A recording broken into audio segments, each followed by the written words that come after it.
Alright, so today I'm going to show you how to send your professor an email through Canvas.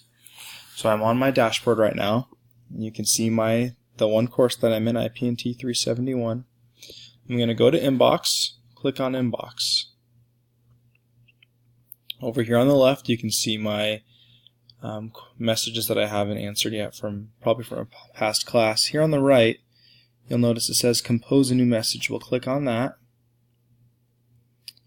And we'll select our course, which is IPNT 371. I know my professor's name is Dr. Leary, so I'll type her name in, and there it pops up right there. And my subject can just be hi. And I can introduce myself. Hello, Dr. Leary. And then if I move this over to the right, you can see it says send.